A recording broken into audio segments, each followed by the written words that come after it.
Salut à tous, c'est Maître Baluzo pour une nouvelle vidéo.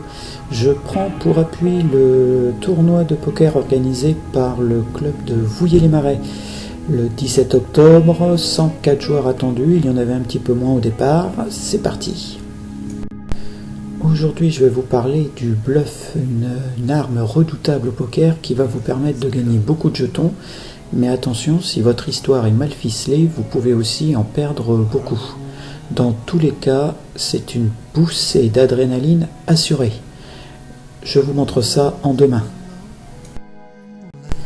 C'est le tout début du tournoi puisque c'est la deuxième main, je suis au bouton et avec mon roi 9, je décide de relancer pour voir un petit peu comment se passe la table et essayer de prendre un premier avantage.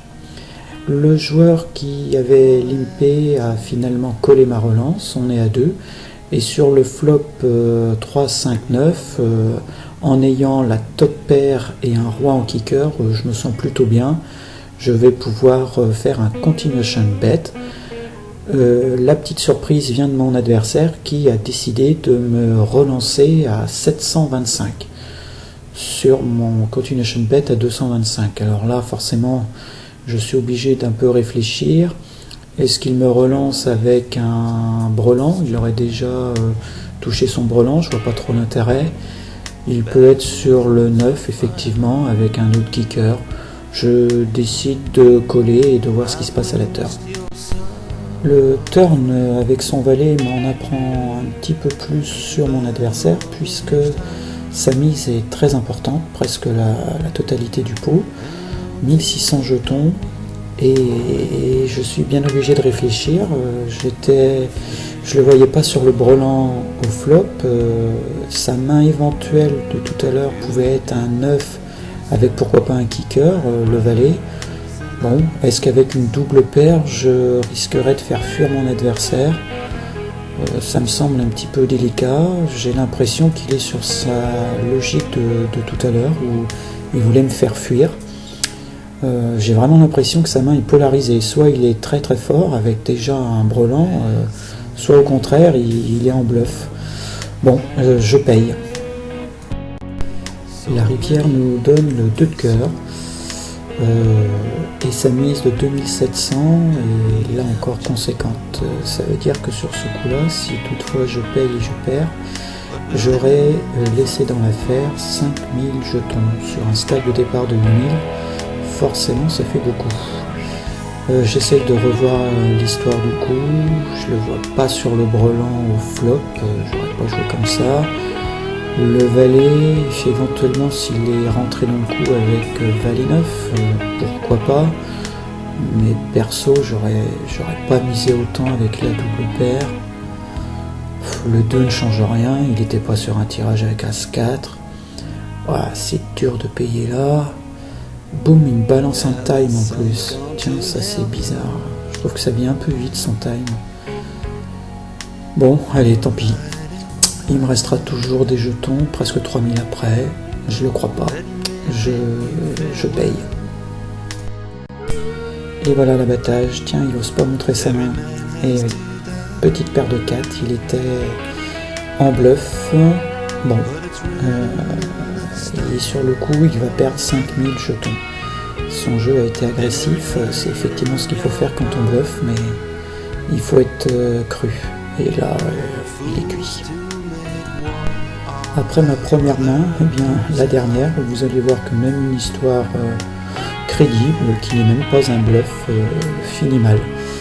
Voilà, je suis avec une paire d'as en petite blinde.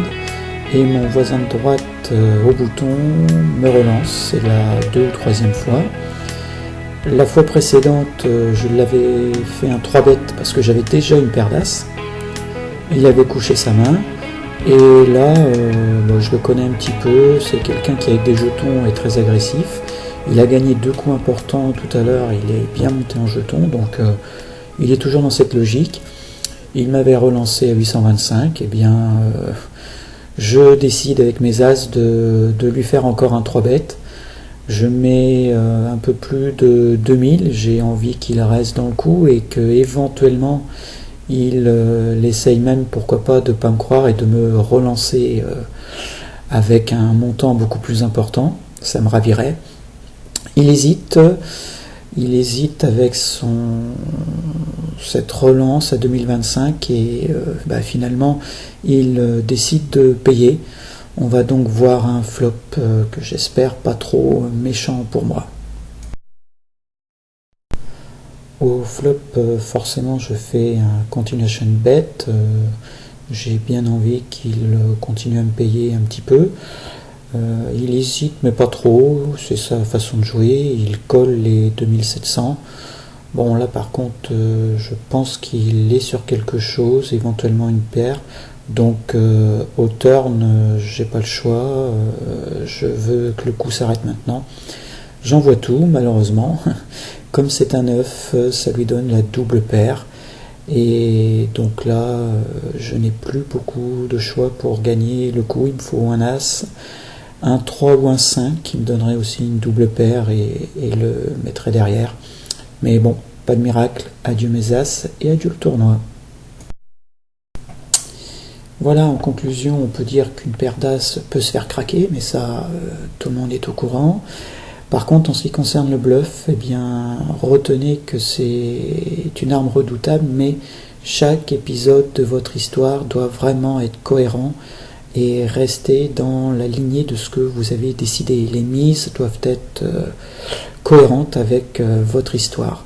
Et s'il y a le moindre petit couac dans ça, vous pouvez être découvert, ou au contraire, vous pouvez découvrir le bluff adverse, et dans ce cas-là, il faut savoir que ça va coûter très cher.